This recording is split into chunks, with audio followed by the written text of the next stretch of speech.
നമുക്ക് total 4 end കണ്ടീഷനാണ് ഉള്ളത്. 4 എൻഡ് കണ്ടീഷൻ എന്താണ്? Both ends hinged. ഇതൊരു കോളമാണ്. ഈ 2 എൻഡ് ഹിഞ്ച് ചെയ്യുന്ന ഒരു കേസ് ഉണ്ട്. ഇനി ഈ ഒരു എൻഡ് ഫിക്സ് ചെയ്ത് മറ്റേ എൻഡ് ഫ്രീ ആക്കുന്നതാണ് അടുത്ത കേസ്. ഒരു എൻഡ് ഫിക്സ് ആക്കി മറ്റേ എൻഡ് ഫിക്സ് ആക്കുന്നത് തേർഡ് കേസ്. നാലാമത്തെ എൻഡ് കണ്ടീഷൻ എന്ന് പറയുന്നത് ഒരു എൻഡ് ഫിക്സ് ആക്കുക, മറ്റേ എൻഡ് ഹിഞ്ച് ചെയ്യുക. അങ്ങനെ നമുക്ക് മൊത്തം 4 കേസാണ് വരിക. ഈ 4 കേസിലും Euler's buckling load or Euler's crippling load നമ്മൾ കണ്ടുപിടിക്കണം.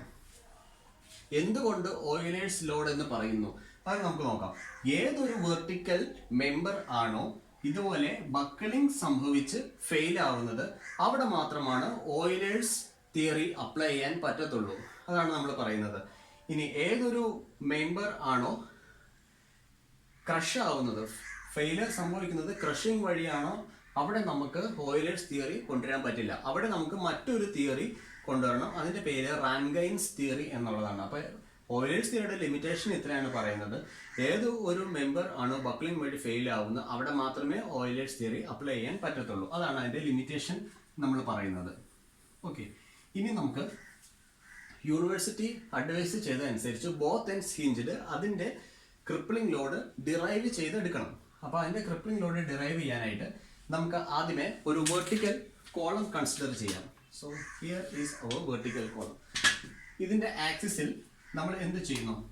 ലോഡ് അപ്ലൈ ചെയ്യുന്നു. അതിനു മുമ്പ് ഒരു കാര്യം പറയാണ്, ദീസ് എൻഡ്സ് ആർ ഹിഞ്ച്ഡ്. ഇവിടെ നമ്മൾ പിൻ ചെയ്ത് വെച്ചിരിക്കുകയാണ്. Both ends hinged or pinned. ഇനി ലോഡ് എങ്ങനെ കൊടുക്കണം? അക്കോർഡിംഗ് ടു അവർ അസംഷൻസ് അങ്ങനെ ലോഡ് കൊടുക്കാവുള്ളൂ. അപ്പം നമ്മളൊരു ഡെറിവേഷൻ സ്റ്റാർട്ട് ചെയ്യുമ്പോൾ ആദ്യം തന്നെ അതിന്റെ കുറച്ച് അസംഷൻസ് എഴുതണം. ഇപ്പോൾ Euler's theory, columns that fail by buckling is analysed by the Euler's theory. Okay, assumption number 1, the column is initially straight. ഇത് ഇൻക്ലൈൻ ചെയ്ത് വരച്ചിട്ടില്ല. According to our assumption, column is initially straight, cross sectional area is uniform throughout the length, line of force coincide with the axis of the column. അതാണ് അതിന്റെ മൂന്നാമത്തെ assumption പറയുന്നത്. Okay, അപ്പോൾ ഇവിടെ നമുക്ക് ലോഡ് പി കാണിക്കാം. Load P കാണിച്ചിട്ടുണ്ട്. Okay, അപ്പോൾ ഈ 2 എൻഡ് ഹിഞ്ച് ചെയ്ത് വെച്ചു, ലോഡും കൊടുത്തു. അപ്പോൾ എന്താ സംഭവിക്കുന്നത്? അവിടെ ഉറപ്പായിട്ടും ഡിഫ്ലക്ഷൻ സംഭവിച്ചിരിക്കും. ആ ഡിഫ്ലക്ഷൻ ആണ് ഇനി ഇവിടെ കാണിക്കാൻ പോകുന്നത്. ആ ഡിഫ്ലക്ഷൻ കാണിച്ചിട്ടുണ്ട്. ഓക്കെ, ഇത് ഇതിന്റെ ബേസ് പോയിന്റ് ആണ്. Base point, let this base point is O and this top point is capital A. Okay, now material is homogeneous and isotropic. നമ്മൾ ഈ എടുത്തിരിക്കുന്ന കോളം ഹോമോജീനിയസ് ആണ്. It should be made up of only a single material. Steel ആണെങ്കിൽ through out steel ആയിരിക്കും. അതിനകത്ത് കോപ്പറോ കാസ്റ്റേണോ ഒന്നും add ചെയ്യരുത്. അതാണ് ഹോമോജീനിയസ്. ഐസോട്രോപിക്, ഈ ഒരു കോളത്തിന്റെ ഏത് പർട്ടിക്കുലർ പോയിന്റ് എടുത്താലും ഏതൊരു ഡയറക്ഷനിലേക്കും അതിന്റെ ഏത് പ്രോപ്പർട്ടി ആണെങ്കിലും അത് സെയിം ആയിട്ട് തന്നെ നിൽക്കും, വേരി ചെയ്യത്തില്ല. It is properties are independent of the direction. അതാണ് നമ്മൾ properties should be constant. Direction വരുന്ന അനുസരിച്ച് പ്രോപ്പർട്ടി ചേഞ്ച് ആവാൻ പാടില്ല.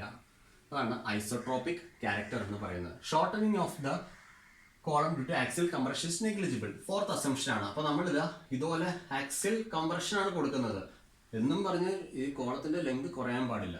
അപ്പോൾ അതാണ് ഇതിന്റെ 5 അസംപ്ഷൻ. അപ്പോൾ നമുക്ക് യൂണിവേഴ്സിറ്റിക്ക് നമുക്ക് ഡെറിവേഷൻ ചോദിച്ചു കഴിഞ്ഞാൽ first you write Euler's theory, what is the application of Euler's theory, assumptions, and then write determination of the buckling law, case 1, both ends hinged. Okay, ഇനി നമുക്ക് നോക്കാനുള്ളത് ഇതിന്റെ ഓയിലേഴ്സ് ക്രിപ്ലിംഗ് ലോഡ് കണ്ടുപിടിക്കുക എന്നുള്ളതാണ്. അപ്പോൾ നമുക്ക് ഇതിനകത്ത് first thing equation for elastic curve. അപ്പോൾ ആദ്യം നമുക്ക് നോക്കാം ഇക്വേഷൻ ഫോർ ഇലാസ്റ്റിക് കർവ്. നമ്മളിത് പഠിച്ചതാണ്. എന്തായിരുന്നു? EI into D square Y by D X square is equal to M. Equation for elastic curve. M എന്താണ്? ബെൻഡിങ് മൊമെന്റ് ആണ്. ഇവിടെ ബെൻഡിങ് മൊമെന്റ് എങ്ങനെയാണ് നമ്മൾ എടുക്കുക? ഇവിടെ ബെൻഡിങ് മൊമെന്റ് എടുക്കണമെങ്കിൽ ആദ്യമേ ഒരു സെക്ഷൻ കൺസിഡർ ചെയ്യണം. അപ്പോൾ ഒരു സെക്ഷൻ അങ്ങ് ഇരിക്കട്ടെ, എക്സ്. ഈ സെക്ഷൻ ഈ ബേസ് ലൈനിൽ നിന്നും സ്മോൾ എക്സ് ഡിസ്റ്റൻസിൽ മാർക്ക് ചെയ്യാണ്. ഓക്കെ, അങ്ങനെയാണെങ്കിൽ ഞാൻ പറയാണ് എക്സ് ഡിസ്റ്റൻസിലുള്ള ഈ ഡിഫ്ലക്ഷൻ അതിൻ്റെ ലെങ്ത് ഞാനിവിടെ സെൻട്രൽ ആക്സിസിൽ നിന്ന് മാർക്ക് ചെയ്തിട്ടുണ്ട്. വൈ ആണ് ഈ ടോട്ടൽ ഡിഫ്ലക്ഷൻ വൈ ആയിട്ട് കാണിച്ചിട്ടുണ്ട്. ഈ സെക്ഷനിലെ ഡിഫ്ലക്ഷൻ സ്മോൾ ലെറ്റർ വൈ ആയിട്ട് കാണിച്ചിട്ടുണ്ട്. ഓക്കെ, ഇനി ബെൻഡിങ് മൊമെന്റ് കണ്ടുപിടിക്കണം. ബെൻഡിങ് മൊമെന്റ് എങ്ങനെയാണ് കണ്ടുപിടിക്കുക? Moment is equal to force into perpendicular distance. അപ്പോൾ ഇവിടെ എഴുതുകയാണ് ഫോഴ്സ് എത്രയാണ്, force multiplied by perpendicular distance. ഈ ഡിസ്റ്റൻസ് എങ്ങനെയാണ് മാർക്ക് ചെയ്യുന്നത്, line of action to the point. ഇതാണ് നമ്മൾ എടുക്കേണ്ട ഡിസ്റ്റൻസ് എന്ന് പറയുന്നത്. ഈ ലോഡിന്റെ ലൈൻ ഓഫ് ആക്ഷൻ ആണ് ഈ കാണിച്ചിരിക്കുന്നത്. ഈ ലൈൻ ഓഫ് ആക്ഷനിൽ നിന്നും ഏതൊരു പോയിന്റിലാണോ ഡിഫ്ലക്ഷൻ വേണ്ടത് ആ പോയിന്റ് വരെ ഉള്ള ഡിസ്റ്റൻസ് ആണ് നമ്മൾ കൺസിഡർ ചെയ്യേണ്ടത്. അപ്പോൾ പി മൾട്ടിപ്ലൈഡ് ബൈ വൈ, ഇതാണ് ഇവിടുത്തെ മൊമെന്റ് പറയുന്നത്. ഇനി ഇവിടെ ഒരു സൈൻ കൺവെൻഷൻ നമ്മൾ ഓർത്ത് വെക്കണം. സൈൻ കൺവെൻഷൻ ഇങ്ങനെ പറയുക, വെർട്ടിക്കൽ ആക്സിസിൽ നിന്നും ബക്ലിംഗ് വരുന്നത് ഇങ്ങനെയാണെങ്കിൽ ഈ ബക്ലിംഗിന്റെ നേച്ചർ ഒന്ന് നോക്കിക്കുക. It is concavity towards the axis. Towards the axis concavity ആണ് നമുക്ക് വരുന്നത്. കോൺകേവിറ്റി ടുവേർഡ്സ് ആക്സിസ് ഇങ്ങനെ തന്നെ എഴുതണം, ടുവേർഡ്സ് ആക്സിസ്.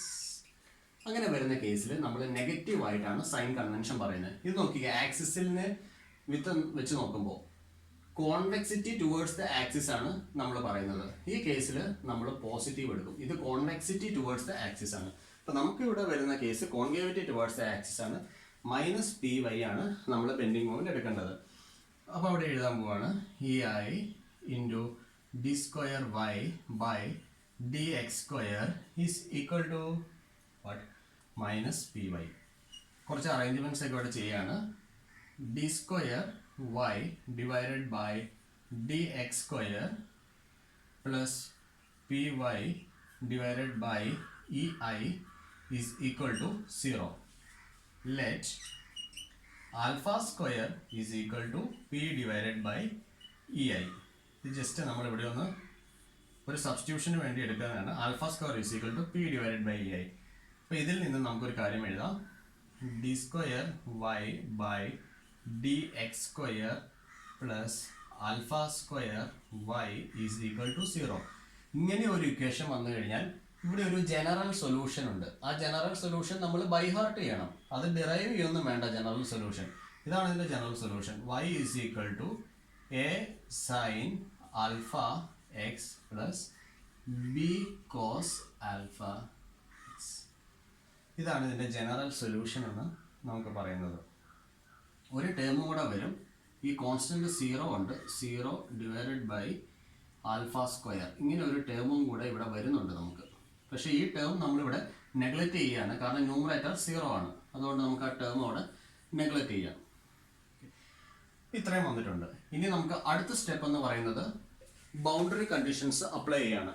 എന്താണ് ഈ ബൗണ്ടറി കണ്ടീഷൻ എന്ന് നമുക്ക് നോക്കാം. ബൗണ്ടറി എന്താണ്? ഇതിന്റെ രണ്ട് എൻഡ്സ് ആണ്. ഒരു കോളത്തിന്റെ രണ്ട് എൻഡ് ആണ് ബൗണ്ടറി ആയിട്ട് നമ്മൾ പറയുന്നത്. ആ ബൗണ്ടറിയിലെ കണ്ടീഷൻ അത് നോക്കാം. ഇവിടെ ഈ ബേസ് ലൈനിൽ നിന്നും എക്സ് ദൂരം മാറിയുള്ള സെക്ഷനിലെ ഡിഫ്ലക്ഷൻ ആണ് y എന്ന് പറയുന്നത്. അങ്ങനെയാണെങ്കിൽ എക്സ് 0 ആയിരിക്കുന്ന അവസ്ഥ ഇവിടെയല്ലേ, ഈ പോയിന്റ് അല്ലേ, അവിടെ ഡിഫ്ലക്ഷൻ എന്താണ്, 0. അതുപോലെ ഈ എക്സ് വേരി ചെയ്ത് ഈ ടോട്ടൽ ലെങ്ത് നമ്മൾ കൺസിഡർ ചെയ്യുന്നത് ക്യാപിറ്റൽ L ആണെന്ന് വിചാരിക്കുക.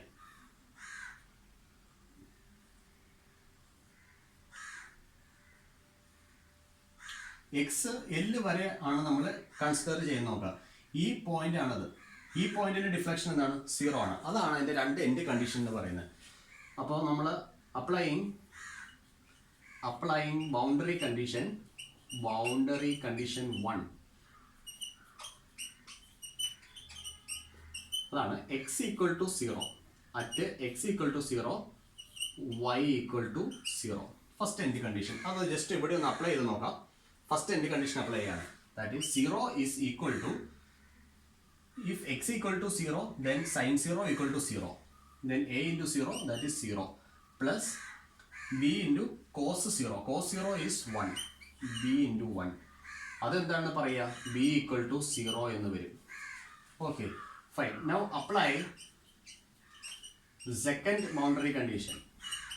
അടുത്ത ബൗണ്ടറി കണ്ടീഷൻ എന്ന് പറയുന്നത് x equal to L ആണ് നമുക്ക് വരിക. At x equal to L y is equal to 0. ശരിയല്ലേ, എക്സ് L വരെ എത്തി, y എന്താണ്, 0 ആണ്. അപ്പോൾ നമുക്ക് നോക്കാം. അപ്പോൾ ഓൾറെഡി b 0 ആണെന്ന് നമ്മളോട് പറഞ്ഞിട്ടുണ്ട്. അങ്ങനെയാണെന്നുണ്ടെങ്കിൽ 0 is equal to a sine alpha L plus B എന്താണ് 0 നമുക്ക് ഓൾറെഡി കിട്ടിയിട്ടുണ്ട്. അപ്പോൾ A sine alpha L equal to 0 എന്നുള്ളൊരു സ്റ്റേറ്റ്മെന്റ് ആണ് വന്നിരിക്കുന്നത്. എ എന്ന് പറയുന്നത് എ ഈക്വൽ ടു 0 എന്ന് പറഞ്ഞു കഴിഞ്ഞാൽ ഡിഫ്ലക്ഷൻ ഒന്നും ഇല്ല എന്നാണ് അതിന്റെ അർത്ഥം വരിക. അപ്പോൾ sine alpha L equal to 0 എന്നുള്ള ഒരു കണ്ടീഷനാണ് അവിടെ വരാൻ സാധിക്കുന്നത്. That is sine alpha L equal to 0. അപ്പോൾ നമുക്കറിയാം sine theta equal to 0, theta is equal to pi എന്ന് കൊടുത്താൽ മതി. ഇതാണ് least value of theta for sine theta to be 0. അപ്പോൾ sine alpha L equal to 0 എന്ന് വന്നു കഴിഞ്ഞാൽ implies alpha into L is equal to pi. അങ്ങനെയാണെങ്കിൽ alpha is equal to pi divided by L എന്ന് നമുക്കൊരു സൊല്യൂഷൻ കിട്ടിയിട്ടുണ്ട്. But we have alpha square is equal to P divided by EI. If alpha square is P by EI, then P is equal to alpha square into EI. We have P is equal to alpha square into EI. Implies P is equal to, put pi by L instead of alpha, pi square EI divided by L square. So we have the crippling load equation pi square EI by L square. അതാണ് ഇവിടെ എഴുതിയിരിക്കുന്നത്. Crippling load in terms of actual length pi square EI divided by L square. അത് നമ്മളിപ്പോൾ ഇവിടെ derive ചെയ്ത് കഴിഞ്ഞു. ഇങ്ങനെ തന്നെ നമ്മൾ ബൗണ്ടറി കണ്ടീഷൻസ് മാറ്റി എൻഡ് കണ്ടീഷൻസ് മാറ്റുന്നുണ്ട്. ഒരെൻഡ് ഫിക്സ് ആക്കി മറ്റേ എൻഡ് ഫ്രീ ആക്കി, രണ്ട് എൻഡ് ഫിക്സ് ആക്കി, ഒരെൻഡ് ഫിക്സ് ആക്കി മറ്റേ എൻഡ് ഹിഞ്ച് ആക്കി. അങ്ങനെ ഇതേപോലെ തന്നെ ബൗണ്ടറി കണ്ടീഷൻസ് എല്ലാം എൻഡ് കണ്ടീഷൻസും ബൗണ്ടറി കണ്ടീഷൻസും നോക്കി നമുക്ക് ഇതേപോലെ ഇക്വേഷൻസ് ഡിറൈവ് ചെയ്തെടുക്കാൻ സാധിക്കുന്നതാണ്. നമ്മൾ ഒരു ഡെറിവേഷൻ ഇപ്പോൾ കണ്ടിട്ടുണ്ട്. ബാക്കി derivations later we can see. It is not included in our syllabus. Okay, but ഈ ഇക്വേഷൻസ് എല്ലാം വളരെ ഇമ്പോർട്ടൻ്റ് ആണ്. ഇനി ഇതിൻ്റെ എഫക്റ്റീവ് ലെങ്തിൻ്റെ ടേംസിൽ നമ്മളിത് എഴുതാൻ പോവുകയാണ്. ഓക്കെ, ഇവിടെ നമുക്ക് pi square EI by 4L square. ഇത് ഞാൻ pi square EI by LE square എന്ന് എഴുതുകയാണ്. അങ്ങനെയാണെന്നുണ്ടെങ്കിൽ LEയുടെ വാല്യൂ 2L ആയിരിക്കണം. 4 pi square EI by L square ആണ് ഇവിടെ നമുക്ക് വരിക. ഇതിനെ ഞാൻ pi square EI by LE square effective ലെങ്തിന്റെ ടേംസിൽ അങ്ങ് എഴുതുകയാണ്. അപ്പോൾ LE should be equal to L by 2. ഇവിടെയാണെങ്കിൽ 2 pi square EI by L square ആണ്. അപ്പോൾ then LE should be equal to L by √2. അതാണ് effective length in these 4 cases. Both end ഹിഞ്ചിലാകുമ്പോൾ effective length is equal to the actual length. One end fix and other end free, effective length equal to 2 times the original length. Here effective length is half of the original length.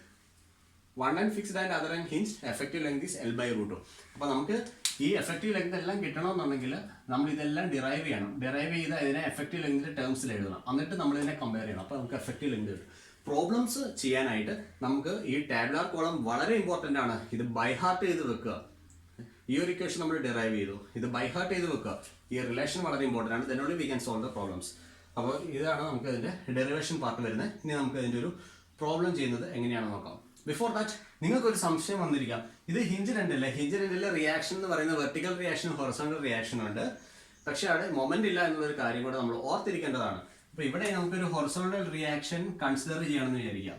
അപ്പോൾ ഇവിടെ നമ്മളൊരു horizontal reaction H consider ചെയ്യാണ്. Hinge ലെൻസിൽ vertical റിയാക്ഷനും horizontal റിയാക്ഷനുമാണ് വരുന്നത്. ഈ horizontal reaction എന്തുകൊണ്ട് ഇവിടെ എടുത്തില്ല? അതിനുള്ള സൊല്യൂഷൻ അതിൻ്റെ അകത്ത് തന്നെയുണ്ട്. അവിടെ മൊമെന്റ് എടുക്കേണ്ട കാര്യമില്ല. ഫിക്സ് എൻഡ്സ് വരുമ്പോഴാണ് നമ്മൾ മൊമെന്റ് കൺസിഡർ ചെയ്യേണ്ടത്. അതുകൊണ്ട് ഈ ഹൊറിസോണ്ടൽ റിയാക്ഷൻ മൂലമുള്ള മൊമെന്റ് ത്രൂ ദ എൻറ്റയർ ലെങ്തിൽ ഈ ഹൊറിസോണ്ടൽ റിയാക്ഷൻ കാരണമുള്ള മൊമെന്റ് എടുക്കേണ്ട കാര്യമില്ല. അപ്പോൾ ഈ H നമ്മളിവിടെ നെഗ്ലക്റ്റ് ചെയ്തിരിക്കുകയാണ്. അതുകൊണ്ടാണ് H നെഗ്ലക്റ്റ് ചെയ്തിരിക്കുന്നത്. കാരണം ഈ എൻസിൽ മൊമെന്റ് ഇല്ല, കാരണം അത് ഹിഞ്ചഡ് എൻഡ് ആയതുകൊണ്ട്. ഓക്കെ, അതുകൊണ്ട് തന്നെ ഹൊറിസോണ്ടൽ ഫോഴ്സ് നമ്മളിവിടെ കൺസിഡർ ചെയ്തിട്ടില്ല. അപ്പോൾ അങ്ങനെയാണ് ഇതിൻ്റെ ഡെറിവേഷൻ പാർട്ട് നിൽക്കുന്നത്. Now we can move to a problem.